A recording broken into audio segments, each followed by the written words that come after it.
1절부터 21절까지의 말씀을 통해서 하나님의 말씀을 나누도록 하겠습니다. 사도행전 2장 1절부터 21절까지의 말씀을 우리 함께 읽겠습니다. 오순절날이 이미 이름에 그들이 다 같이 한 곳에 모였더니 호련히 하늘로부터 급하고 강한 바람 같은 소리가 있어 그들이 앉은 온 집에 가득하며 마치 불의 혀처럼 달라진 것들이 그들에게 보여 각 사람 위에 하나씩 임하여 있더니 그들이 다 성령의 충만함을 받고 성령이 말하게 하심을 따라 다른 언어들로 말하기를 시작하니라. 그때에 경건한 유대인들이 천하 각국으로부터 와서 예루살렘에 머물러 있더니 이 소리가 나매 큰 무리가 모여 각각 자기의 방언으로 제자들이 말하는 것을 듣고 소통하여 다 놀라 신기하게 여겨 이르되 보라, 이 말하는 사람들이 다 갈릴리 사람이 아니냐. 우리가 우리 각 사람이 나는 곳 방언으로 듣게 되는 것이 어찌 됨이냐.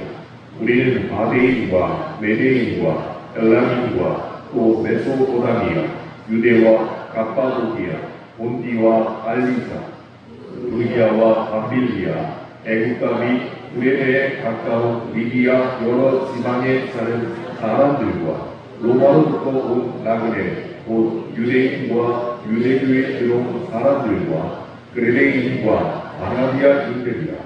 우리가 다 우리의 각 언어로 하나님의 큰 일을 바라를 듣는도다 하고 다 놀라며 당황하여 서로 이르되 이 어찌 된 일이냐 하며 또 어떤 이들은 조롱하여 이르되 그들이 새 술에 취하였다 하더라. 베드로가 11사도와 함께 서서 소리를 높여 이르되 유대인들과 예루살렘에 사는 모든 사람들아, 이 일을 너희로 알게 할 것이니 내 말에 귀를 기울이라. 때가 제3시니 너희 생각과 같이 이 사람들이 취하는 것이 아니라 이는 곧 선지자 요엘을 통하여 말씀하신 것이니 일렀으되 하나님이 말씀하시기를 말세에 내가 내 영을 모든 육체에 부어주리니 너희의 자녀들은 예언할 것이요 너희의 젊은이들은 환상을 보고 너희의 늙은이들은 꿈을 꾸리라. 그때에 내가 내 영을 내 남종과 여종들에게 부어주리니 그들이 예언할 것이요 또 내가 위로 하늘에서는 기사를 아래로 땅에서는 징조를 베풀리니 곧 피와 불과 연기로라. 주의 크고 영화로운 날이 이르기 전에 해가 변하여 어두워지고 달이 변하여 피가 되리라. 누구든지 주의 이름을 부르는 자는 구원을 받으리라 하였느니라.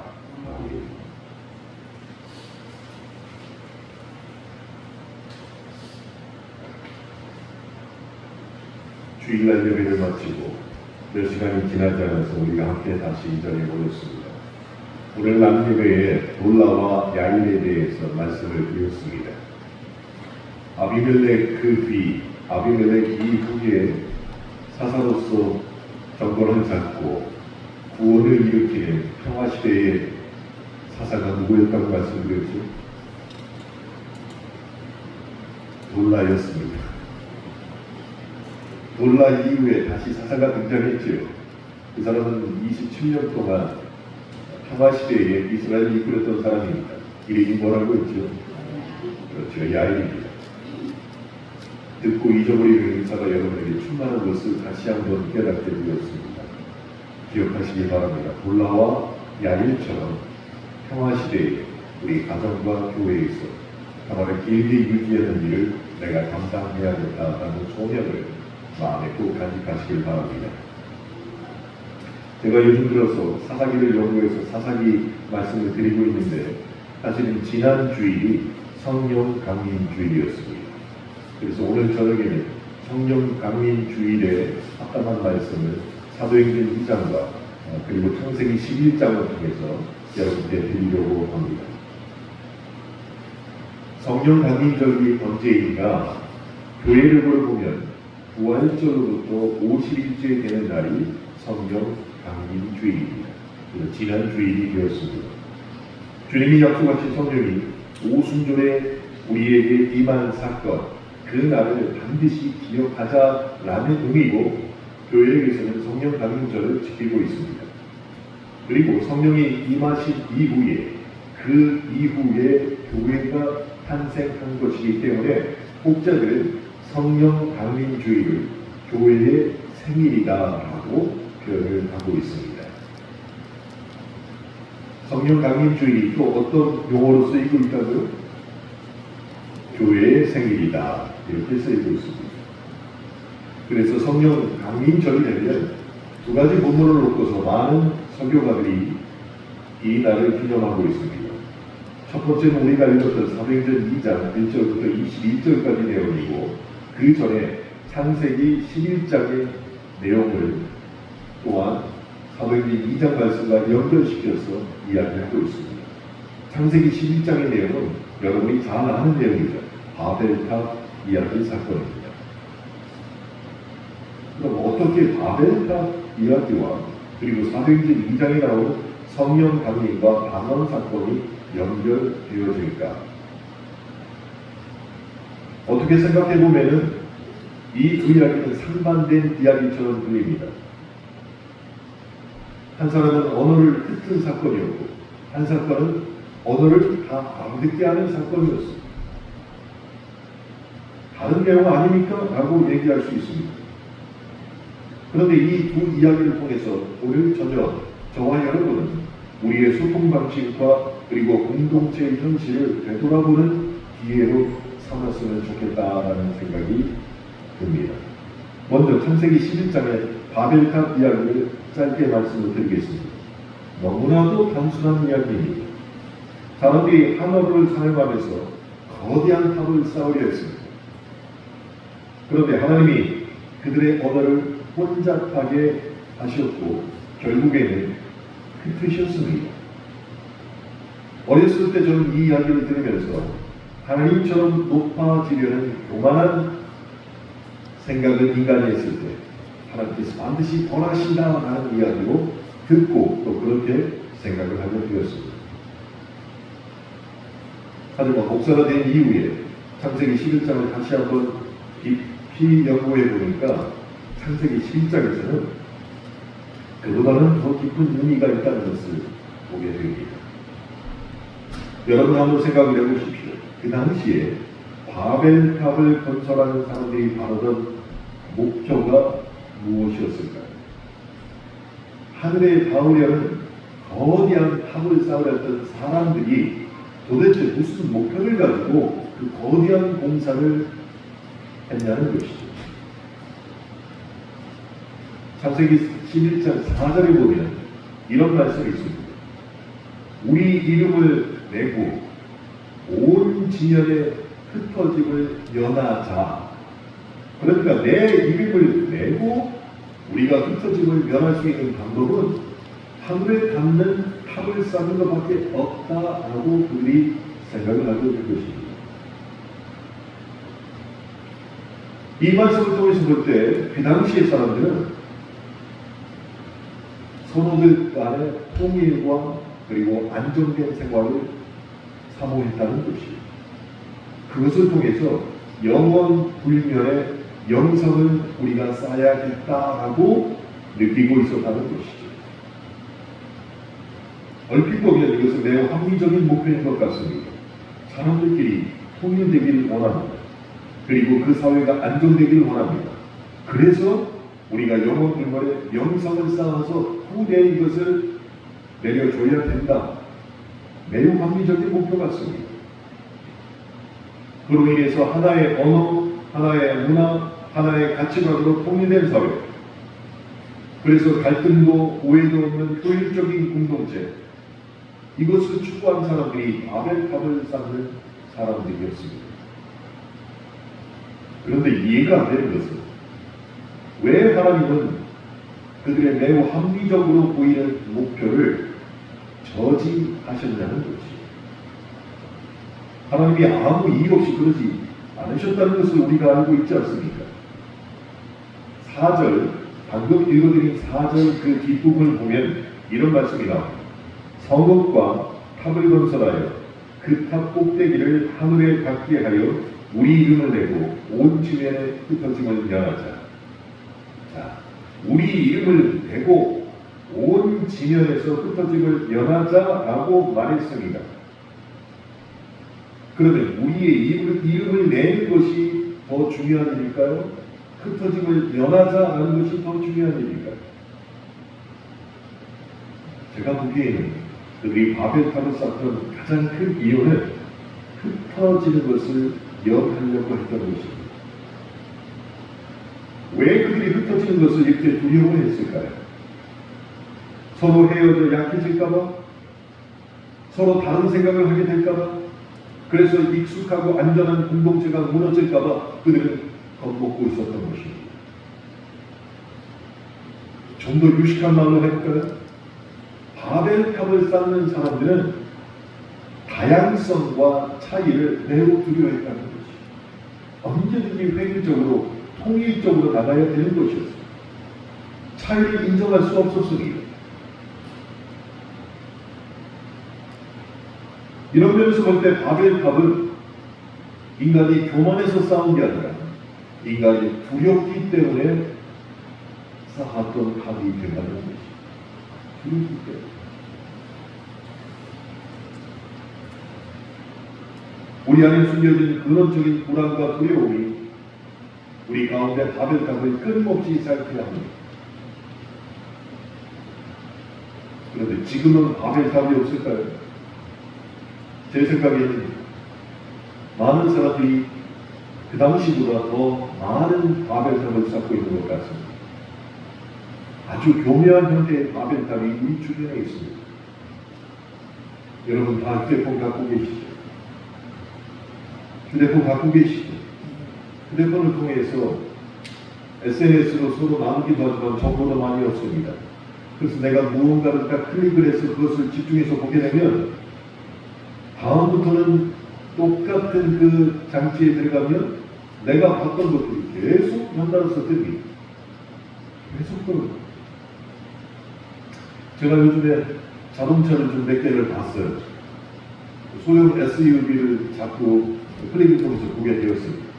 그리고 나서 인스타그램이나 페이스북을 딱 펼치면 제일 먼저 뜨는 게 자동차 렌탈 리스. 그것도 그냥 계속 되는 거예요.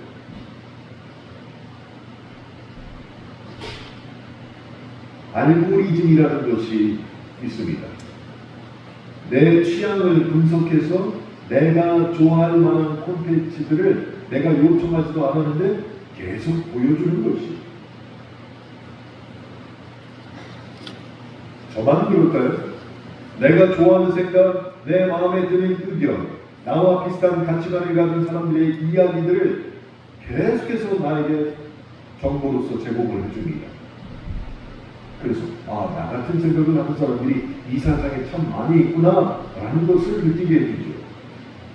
근데 그러다 보니까 마치 거울방에 갇힌 것처럼 각도만 다를 뿐이지 나의 모습을 자꾸 여기저기서 발견하게 되는 것이, 그를 통해서 내 생각이 옳고 내 생각은 합당하다라는 것이 두더지게 되는 것이. 전문가들은 이런 현상을 에코챔버라고 해서 울림통의 현상이라고 부르고 있습니다. 울림통 안에 지금 내가 들어가 있는 것이죠. 근데 여기를 봐도 내 생각이 맞고 저기를 봐도 내 생각이 맞고 심지어 뒤를 쳐다봐도 내 생각이 맞다는 것이죠. 그 안에 들어가서 다른 의견, 불편한 사실, 새로운 관점들은 철저하게 차단되어 있습니다. 언제든지 내가 보고 바라보는 것이 맞다라고만 나에게 정보를 제공해 주는 것이죠. 그러다 보면 실제로는 생명력 없는 공동체가 만들어지게 됩니다. 전혀 생명력이 없습니다. 요즘 들어서는 그것이 바로 바벨탑의 망령으로 우리를 지배하고 있는 것이죠.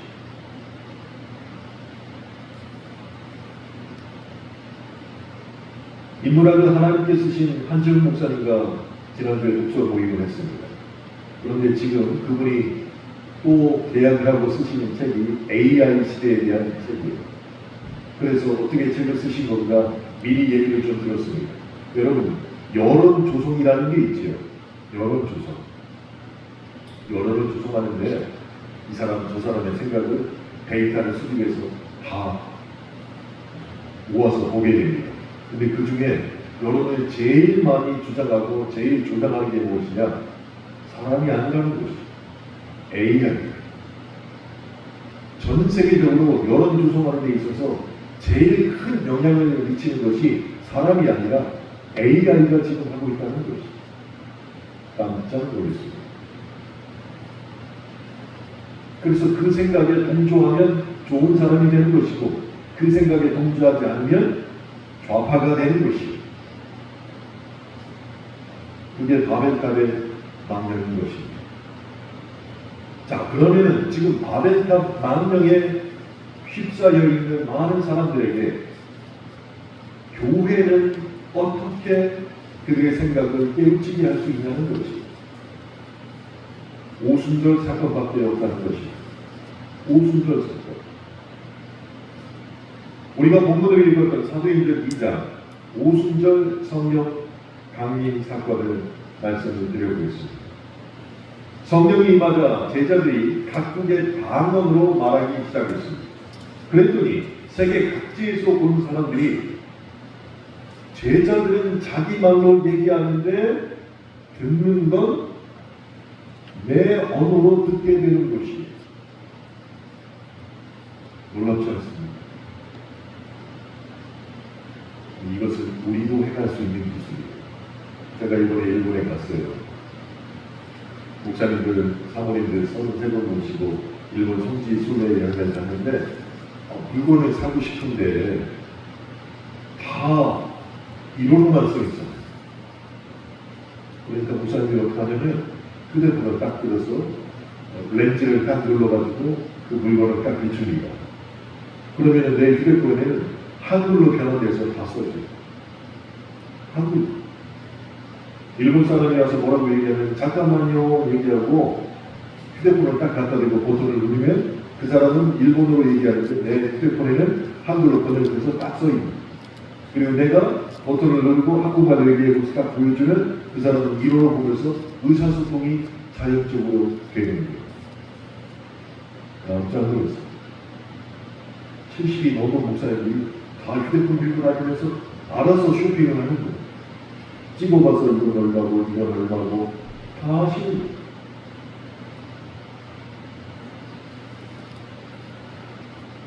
그래서 오순절 성령 강림 사건의 방언 사건을 현대 사람들은 이게 가능한 일이구나 라고 알게 되는 것이. 그때를 한번 떠올려 봅시다. 창세기 11장에서 바벨탑 사건이 나왔다고 말씀드렸죠. 그때는 흩어진 언어들이 다 흩어졌습니다. 하나의 언어가 있었는데 바벨탑 사건으로 말미암아 언어가 다 흩어지게 되었습니다. 그런데 오순절 사건을 통해서 다시 언어가 하나로 통일되는 것처럼 보입니다. 그러나 자세히 이 사건을 살펴보면 결정적인 차이점이 있습니다. 바벨탑에서는 하나의 언어를 강제로 통일하려 했던 사람들의 노력이 있었습니다. 그래서 모든 사람들이 같은 말을 하고 같은 생각을 하고 같은 목표를 향해서 나아가는 획일적인 바벨탑 건설의 목표가 그 안에 들어가 있었어요. 그런데 오순절 성령이 강림에서는 일어났던 방언 사건은 각자의 언어가 보존되면서도 누구나 말이 쉽게 통하는 사건이 일어났다는 것이죠.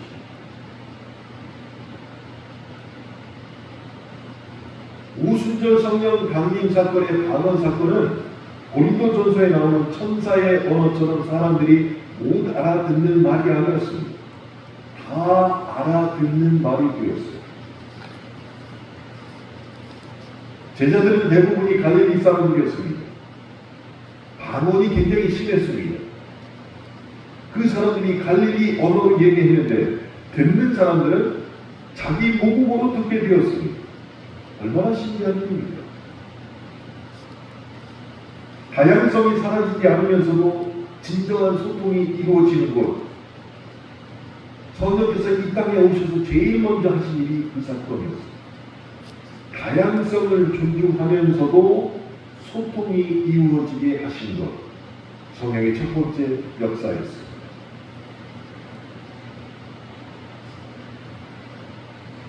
그래서 이 사건은 바벨탑의 문제를 해결하는 하나님의 방식을 우리에게 보여주고 있다는 것이에요. 어떻게 하셨습니까? 하나님은 다양한 언어와 문화를 하나로 억지로 통일시키는 것이 아니라 그들에게 있는 다양성을 유지하면서도 서로를 이해할 수 있게 하셨다는 것이죠. 모두가 똑같이 되는 것이 아닙니다. 각자의 고유함을 유지하면서도 그리스도 안에서 하나 되게 만드신 일이 성령이 이 땅에 오셔서 제일 처음 하신 일이 되었다는 것이죠. 맞습니다, 목사님. 아니에요. 우리 생활에서 이게 얼마나 힘든지 아세요? 가족끼리도 힘든 일입니다. 부부 간에도 서로 간의 다양성을 인정하는 것이 너무너무 힘들어요. 30년 이상을 같이 살았는데 마음속에 쟤는 왜 저러지? 아직도 못 고쳤나? 그 이야기를 듣고 있던 아내는 더 심각하게 얘기합니다. 저걸 내가 데리고 살았어. 눈이 뼈지네. 30년을 살았는데 그 사람의 다양성을 인정하지 않는다는 것이에요. 성령께서 이 땅에 오셔서 제일 먼저 하신 일이 각 사람의 다양성을 인정해 주지만 서로 소통하게 하셨다는 것이에요. 이게 어려운 정말 어려운 일입니다. 간단하지도 않습니다. 제가 좀 더 피부에 와닿는 말씀을 드려볼게요. 여러분, 최근에 자신과 정치적 견해가 완전히 다른 사람과 혹시 진지한 대화를 나눠보신 적이 있습니까? 우리나라에 있는, 더 쉽게 얘기합시다. 국민의힘 지지하는 사람과 민주당 지지하는 사람이 만나서 이야기를 하는데, 그러니까 나와 정치적 견해가 다른 사람이죠. 그런 사람과 그냥 이야기하는 게 아니라 진지하게 이야기를 하는 경험이 있는.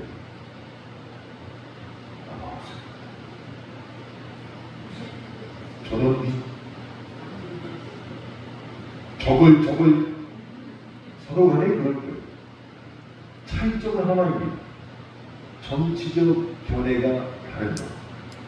그거 하나뿐인데 둘 다 그리스도인일 수도 있습니다.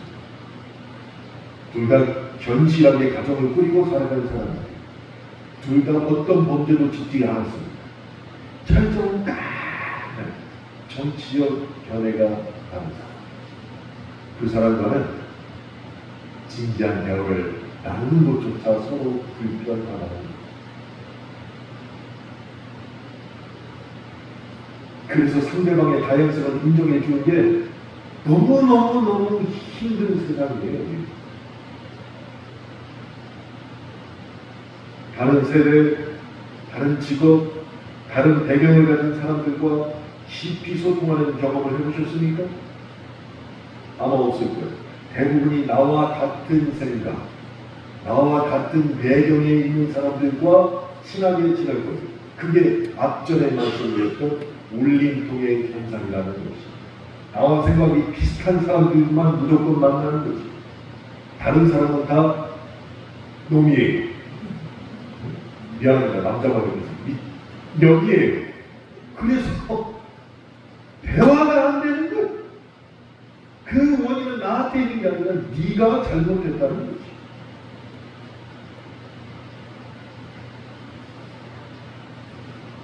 나와 생각이 다른 사람과의 대화하는 것, 이 경험이 점점 줄어들고 있습니다.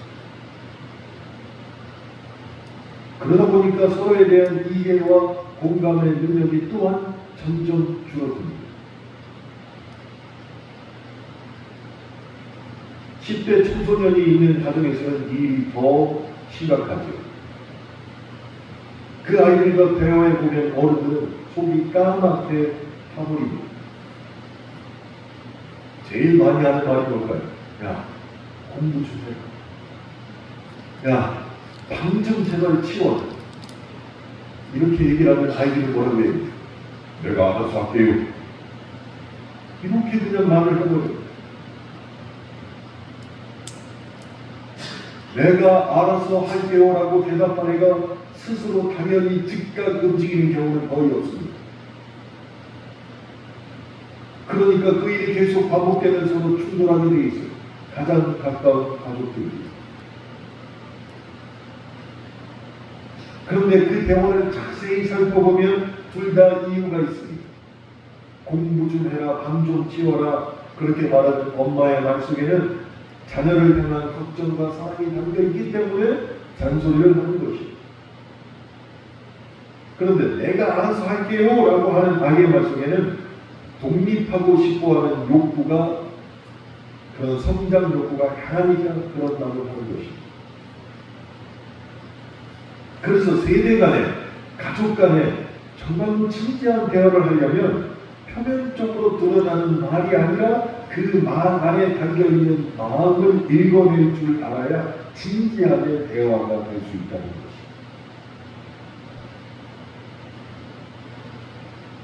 그런데 놀랍게도 오순절에 성령이 이 땅에 오시는 그 날에 서로 간에 소통이 될 수 있게끔 교회가 생기게 되었는데, 그 교회가 제일 먼저 한 일이 무엇이냐? 다양성을 가진 사람들이 이해하고 공감하고 소통할 수 있도록 성령께서 역사하셨다는 것입니다.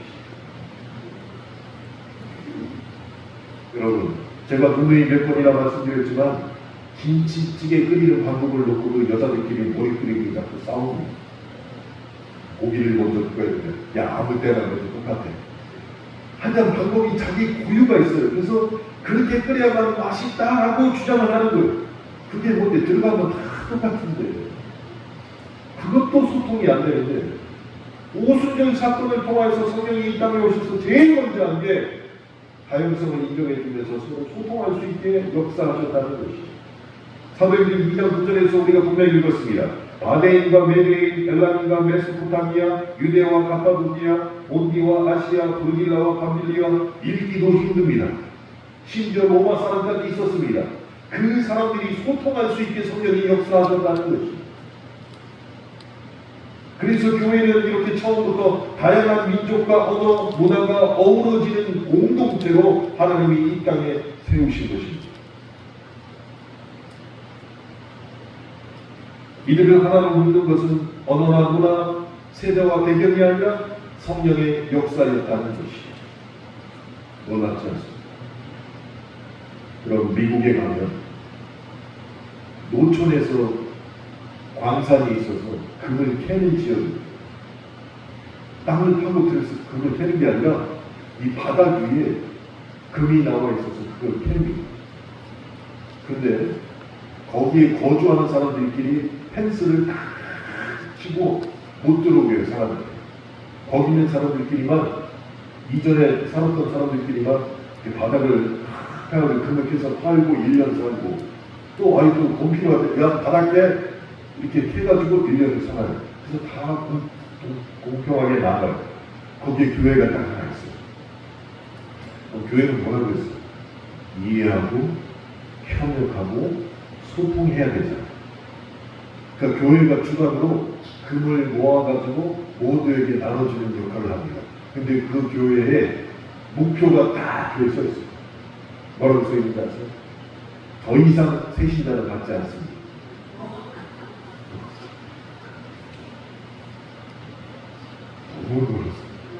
더 이상 새신자는 받지 않습니다. 왜 그럴까요? 들어오면 나눠줘야 되니까 더 이상 새신자는 받지 않습니다. 그러니까 있는 사람들끼리 우리끼리만 잘 먹고 잘 살겠습니다. 그런 교회는 오순절에 임하신 성령의 역사가 강하게 임하는 교회일까요? 성령이 배제된 교회일까요? 저는 뭐라고 얘기 안 했습니다. 여러분이 하신 말씀입니다. 성령의 역사가 없는 교회죠. 없습니다. 성령 강림으로 시작된 교회는 매우 특별한 점을 갖고 있습니다. 그것이 무엇이냐? 하늘로부터 내려오는 성령이 주시는 그 수직적 은혜가 교회가 탄생한 이후로부터 수평적 사랑으로 확산되는 공동체가 교회라는 것입니다. 이게 교회의 모습이에요. 수직적 은혜로 성령이 우리에게 은혜를 주시면 그것을 받은 사람들끼리 이제는 수평적으로 사랑으로 확대되어 공동체를 이루는 게 교회가 되어야 됩니다. 한 사람의 다양성을 생각해주고 그들과 단절하는 것이 아니라 소통하도록 성령의 역사가 이루어져야 된다는 것이죠. 그러니 성령 강림은 하늘로부터 위에서 내려오는 은혜인 것은 분명합니다. 그렇지만 그 결과는 어떻게 해야 되느냐? 수평적 관계로 변화되어서 교회 안에 들어가야 된다는 것이죠. 이게 주께서 원하시는 교회가 되는 것이죠. 사도행전 2장 44절부터 45절에 보면 이런 말씀이 있습니다. 믿는 사람이 다 함께 있어 모든 물건을 서로 통용하고 또 재산과 소유를 받아 각 사람의 필요를 따라 나눠주며 날마다 마음을 같이하여 성전에 모이기를 힘쓰고 집에서 떡을 떼며 기쁨과 순전한 마음으로 음식을 먹고 하나님을 찬미하며 또 온 백성에게 칭송을 받으니 주께서 구원받는 사람을 날마다 더하게 하시니라. 이걸 압축해서 말하는 수직적 은혜가 수평적 사랑으로 변화된 공동체가 교회라는 것입니다. 그래서 더 이상 새신자는 듣지 않습니다. 이 교회는 성령의 역사가 없는 교회가 됩니다. 사랑하는 성도 여러분, 교회는 이렇듯이 하나님의 사랑을 받은 사람들이 그 사랑을 서로 나누는 공동체가 되어야 합니다. 바벨탑 그것을 쌓은 사람들이 끼리끼리 모여 높은 탑을 쌓으려 했다면 오순절 성령 받은 교회는 모든 경계를 넘어서는 용기와 사랑을 보여주는 공동체가 되었다는 것입니다. 그 교회가 민족과 언어, 계급과 성별의 벽을 넘고 땅끝까지 복음을 전하는 그 사명으로 지금도 움직이고 있는 것입니다. 성령 강림 이전에 제자들은 문을 걸어 잠그고 숨어 있었습니다. 주님이 부활하셨다는 사실을 들었지만 그들은 여전히 문을 잠그고 숨어 있었습니다. 그런데 성령 강림 사건 이후에 변화가 일어났죠. 제자들이 담대히 문을 열고 나가서 복음을 전했다는 것이죠. 흩어지기가 두려워하던 바벨탑 건설자들과는 너무나도 정반대로 교회는 흩어지는 용기를 갖게 되었습니다. 어디서든 그리스도인으로 살 수 있다는 용기와 자유를 성령 강림의 역사로 말미암아 얻게 되었다는 것입니다. 이것이 바로 오순절 성령 받은 교회의 모습이고 우리가 그토록 원하는 초대교회의 모습을 되는 것입니다. 자, 이제 우리의 이야기를 한번 해봅시다. 성령 받아 시작한 교회, 그 교회의 지체라는 저와 여러분은 그럼 지금 어떻게 살아가고 있다는 것입니다. 여러분 어떻게 살아가고 있습니까? 거창한 이론보다는 일상 속의 작은 실천이 우리에게는 중요하다는 것을 깨달아야 합니다.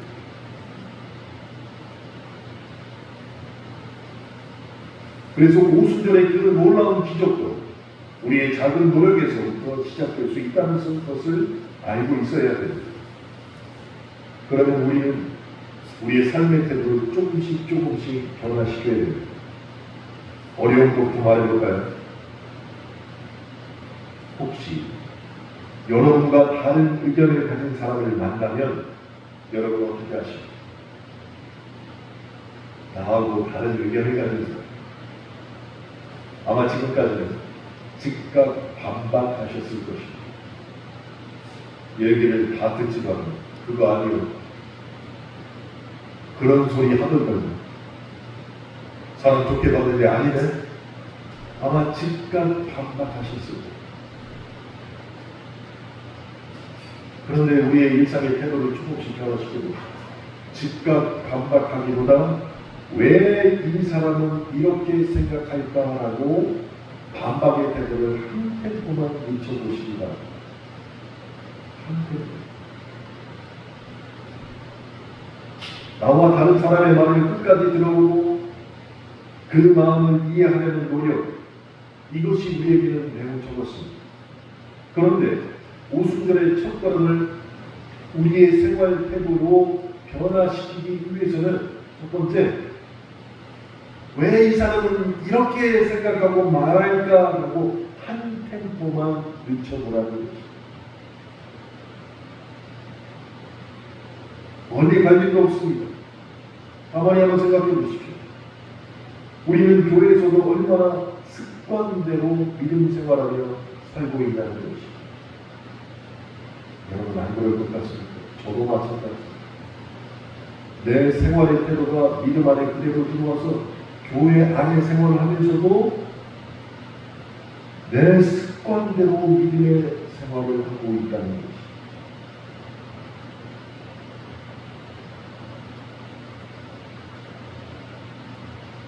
매주 같은 자리에 앉고 같은 사람과만 교제하고 같은 대화만 나누고 있지는 혹시 않으십니까? 그래서 한번 제가 7월 2일 날은 7월 첫 주에 식사할 때는 자리를 내가 정해주면 나도 딴 데 가서 먹고 내 옆쪽에 이재춘 집사님, 이용옥 집사님, 김윤희 집사님, 김숙자 집사님, 신성덕 집사님 자리를 바꿔서 저 뒤로 보내고 귀 좀 섞어서 앉으라고. 아니 밥 먹을 때 보면은 맨날 그 사람이요. 자기 앞에 앉은 사람은 그 사람이 자리도 안 바뀌고 딴 데 가서 먹으면 싸워요.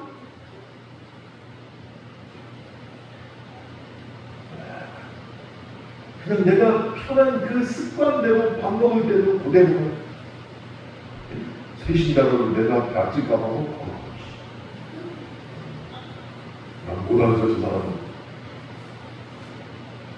그래서 10월 첫 주 밥 먹을 때는 내려가지도 마.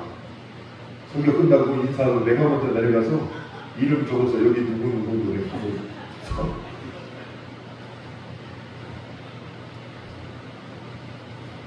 매우 낯설겠지요. 매우 낯설 것입니다. 근데 왜 제가 이런 말씀까지 드리냐면 새로운 시각으로 교제와 예배와 성도 간의 기쁨을 한번 보라는 것이 매일 같은 사람만 하고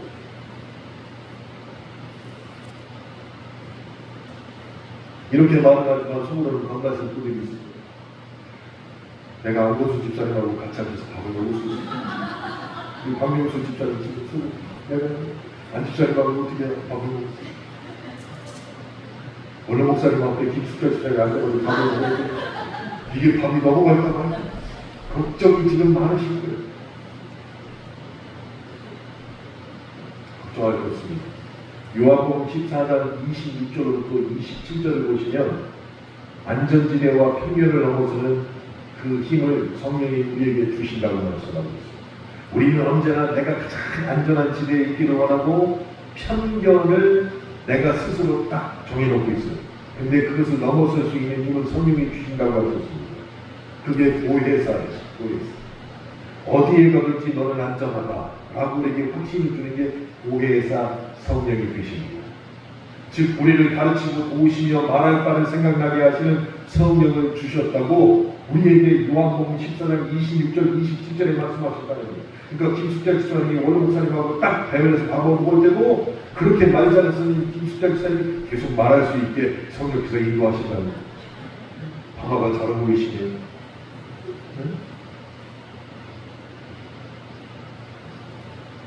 성령을 한번 의지해보라는 거예요. 나와 생각이 다른 사람과는 처음부터 딱 끊어버리고 에휴 발을 안 들이는 게 낫지. 이게 아니라 어떤 상황에서도 말할 바를 생각나게 하시는 성령의 역사를 경험하고 싶다면 해보라는 거예요. 해보라는 거예요.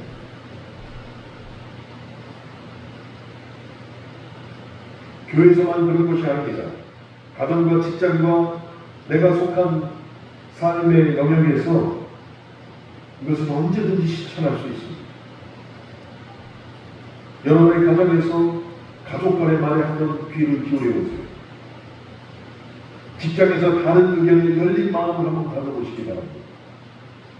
성경의 역사는 거창한 자리가 아니라 일상 속 작은 소통과 이해의 순간에도 분명히 말할 것을 생각나게 해주신 역사가 우리에게 임하실 줄로 믿습니다. 이제 다시 처음으로 돌아가서 설교를 마쳐보려고 합니다.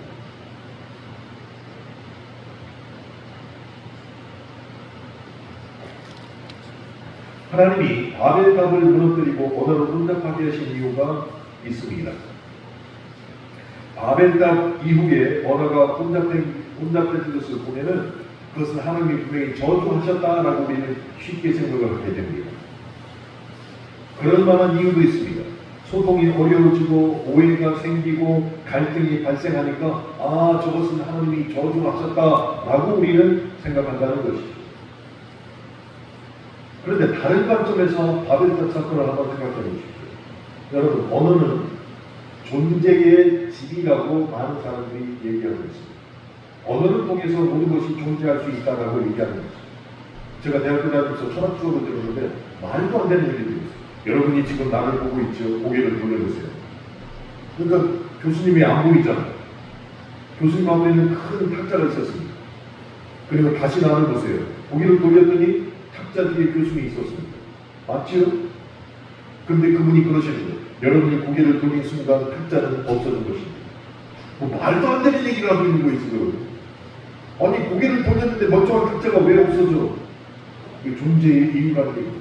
그러면서 철학 얘기를 쭉 꺼내시는 거예요. 그때는 이해도 안 갔어요.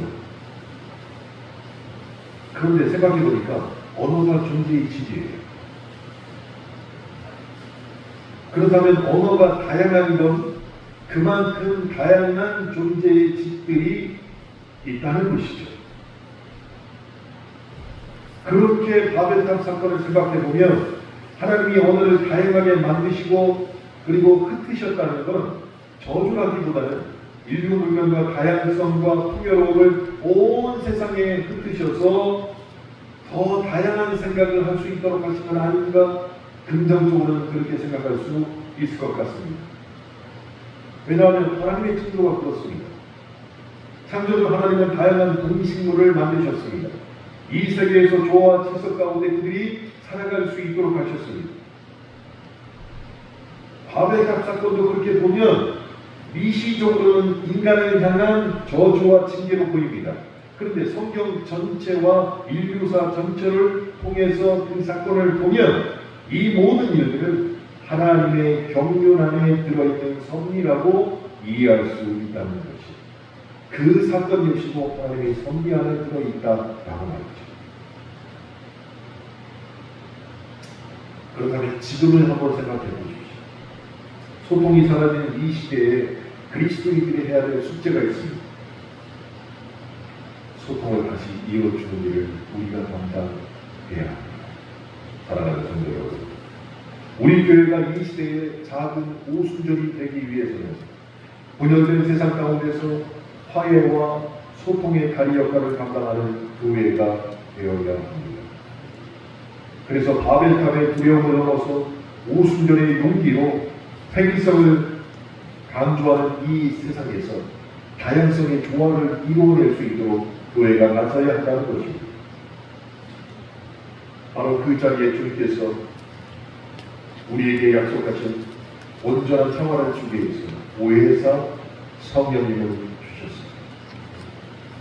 그러니 다음 주일날도 앉던 자리에 앉지 말고 바꿔서 앉아보세요. 앉던 자리에 앉으니까 제가 몇 명이 왔는지가 쉽게 파악해요. 이 자리에 앉으면 이렇게 한번 쭉 보면 오늘 몇 명 왔구나. 왜 그럴까요? 늘 앉던 자리에 그 사람이 안 보이면 그 사람이 빠지고, 그래서 그 사람만 쉬는 거예요. 몇 명이 왔구나. 물론 편할 경우도 있습니다. 그렇지만 하나님의 우리에게 주신 소명을 이루기 위해서 한번 바꿔 앉아보시기 바랍니다. 그럴 때 바벨탑의 혼돈과 두려움을 넘어 오순절 성령의 길로 갈 수 있는 첫걸음이 띄어질 것입니다. 주님의 말씀이라고 생각하시고 순종함의 역사를 소모하심으로 말미암아 이제 나는 나의 생각과 다른 사람을 만날지라도 즉각 반박하지 말고 한 템포만 쉬어서 왜 저 사람이 저런 생각을 했을까 조금만 멈춰가서 성령이 우리에게 주시는 소통의 역사가 이루어지도록 함께 노력하시는 저와 여러분 되시길 주님의 이름으로 축원합니다. 기도하겠습니다.